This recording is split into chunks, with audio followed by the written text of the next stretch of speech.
बिस्मिल्लाहिर्रहमानिर्रहीम, अस्सलाम वालेकुम। मेरा नाम सैयद फैसल शकील है। मिलिट्री कोर्ट्स की अपील जो है सुप्रीम कोर्ट में लगी हुई है। आपको बताना ये है कि मिलिट्री कोर्ट्स की अपील के अंदर जो आइनी बेंच है, उसके 7 रुकनी आइनी बेंच, उसके मुतअद्दिद जजेस साहिबान जो इस वक्त ऑब्जर्वेशंस दे रहे हैं, जो वकला से सवालात कर रहे हैं, वो सब की सब मिलिट्री कोर्ट्स की अपील्स के हक में, यानी कि मिलिट्री कोर्ट्स के ख़िलाफ़ हैं। आपको पता होगा कि पहले जो फ़ैसला आया था वो भी मिलिट्री कोर्ट्स के ख़िलाफ़ आया था, जिसमें जस्टिस मुनीब अख्तर साहब थे, जिसमें जस्टिस आयशा मलिक साहब थी और दीगर जजेस साहिबान थे। और इन जजमेंट्स में ये कहा गया, इस जजमेंट में ये कहा गया था कि मिलिट्री कोर्ट्स जो हैं वो सस्टेनेबल नहीं हैं, सिविलियंस का ट्रायल जो है वो मिलिट्री कोर्ट्स नहीं कर सकते। उसके बाद ये मामला जो था अपील के अंदर आइनी बेंच के सामने, 7 रुकनी आइनी बेंच के सामने आ गया था, जिसके बाद से सलमान अकरम राजा साहब, बैरिस्टर एतजाज़ एहसन साहब और दीगर वकला जो हैं वो अपना केस जो है प्रेजेंट कर रहे हैं। जस्टिस जवाद खाजा जो कि साबिक सुप्रीम कोर्ट के चीफ जस्टिस हैं, उन्होंने भी यहाँ पे अपील दायर कर रखी हुई है। अब जो जजेस सवालात पूछते हैं, जो जजेस ऑब्जर्वेशंस देते हैं, मैं ये तो नहीं कह सकता कि कल फैसला क्या होने जा रहा है इसके अंदर और क्या नहीं होने जा रहा। जजेस साहिबान जो हैं क्या मिलिट्री कोर्ट्स को जो है कह देंगे कि मिलिट्री सिविलियन की ट्रायल नहीं कर सकते, या फिर वो कह सकते हैं हाँ अब ट्रायल शुरू हो गई हैं तो क्या किया जाए, ट्रायल्स कर लें। तो अभी मामला जो है वो दरमियान में लटका हुआ है। लेकिन जो जजेस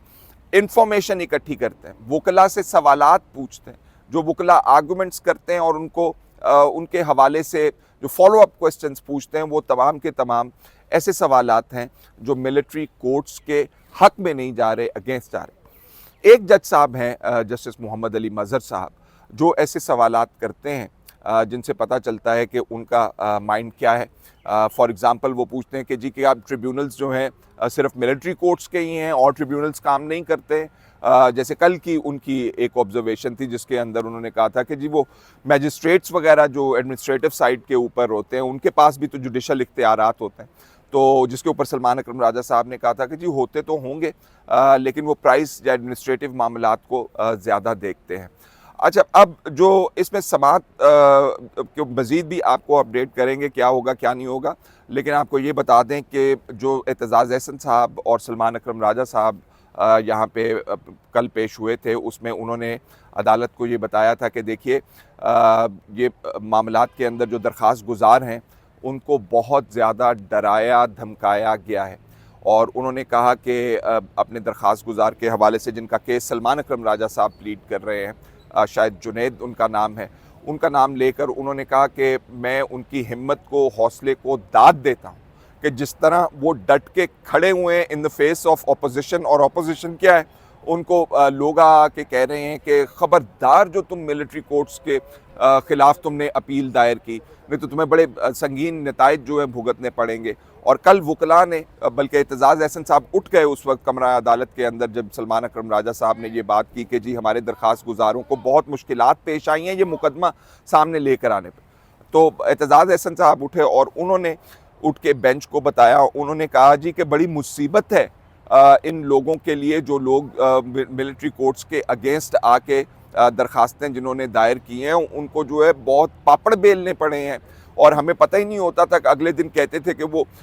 हम नहीं अपना केस लड़वाना चाहते, कहते जी इधर हम दरख्वास्त लेकर जाते थे, उधर वो कहते थे कि पीछे से हमें कि रहने दें जी, अब हमें रहने दें। उन्होंने कहा जी उनके प्यारे जो हैं वो इस वक्त बड़ी मुसीबत का शिकार है, वो ख़ुद जो उनके घर वाले हैं बड़ी मुसीबत का शिकार हैं, और आपके सामने आने में उन्हें बहुत दिक्कत पेश हुई। अच्छा, अब ये मामला कुछ अदालत के सामने आया इस तरह कि कोर्ट जो था वो ये पूछ रहा था, अदालत जो थी वो ये पूछ रही थी, जिसके अंदर मुसर्रत हिलाली साहिबा हैं, जिसके अंदर जस्टिस जमाल मंदोखेल साहब हैं, नईम अख्तर अफ़गान साहब हैं, अज़द साहब हैं,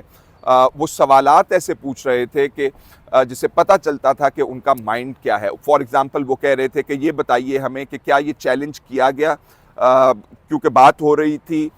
ATC के अंदर बहुत सारे मुकदमात गए थे 9 मई के बाद। आपको पता है ये सारा जो मुकदमा है 9 मई के बाद इमर्ज हुआ था। तो 9 मई के हवाले से वो सवालात पूछते हैं कि जब केसेस बने उसके बाद दिफात लगी PPC की, जो कि आम क्रिमिनल जुरिस्डिक्शन है, और दिफात साथ लगा दी गई आर्मी एक्ट की। तो मुकदमा जब ATC में गया 9 मई के एक्यूज़ का, तो उसके बाद कैसे इनके केसेस जो हैं ट्रांसफ़र हो जाते हैं मिलिट्री के मुकदमात में। तो उसमें सलमान अकरम राजा साहब बता रहे थे कि कमांडिंग ऑफिसर होता है जो कि इस मुकदमे की ट्रायल करता है और वो जज होता है, और ये इन कैमरा ट्रायल होती है, इसके अंदर लोगों को देखने की इजाज़त नहीं होती। जिस तरह सुप्रीम कोर्ट के अंदर, हाई कोर्ट्स के अंदर आप जाके मुकदमात देख सकते हैं, मिलिट्री ट्रायल के अंदर नहीं देख सकते हैं। तो उन्होंने कहा जी कि ये जब एटीसी के अंदर भी मुकदमा हो तो वहाँ पे जाके ये कमांडिंग ऑफिसर जो है वो लिख देता है या तो एटीसी को या फिर एसएचओ को, जिसके पास एफआईआर होती है कि ये बंदा जो है ट्रायल के लिए हमें दे दे। तो उनके सलमान अकरम राजा साहब ने कहा कि कोई क्राइटेरिया वज़ा नहीं किया गया, कोई रीजनिंग जो है वो ऑर्डर्स के अंदर मौजूद नहीं होती कि ये क्यों बंदा एक एसएचओ जो है वो दे दे ट्रायल के लिए मिलिट्री कोर्ट को, क्यों एक एटीसी जो है वो एक एक्यूज़ को जिसको वो ट्राई कर रहा हो वो दे दे मिलिट्री कोर्ट को। और उन्होंने जज साहिबान ने पूछा कि क्या कोई तरीक़ाकार ऐसा है जिसमें ऑर्डर कर दिया जाता हो, एटीसी की तरफ से बताया जाता हो या कमांडिंग ऑफिसर की तरफ से बताया जाता हो, रीजनिंग दी जाती हो कि जी ये बंदा आप लेके जा रहे हैं, कौन सा कानून है, कौन सी सेक्शंस का इतलाक हुआ है जिसके बाद आप ये बंदा जो है मिलिट्री कोर्ट में लेके जा रहे हैं। तो सलमान अकरम राजा साहब ने कहा कि जी ना रीजनिंग होती और ना कोई रेजिस्टेंस होती है। हाथ जोड़ के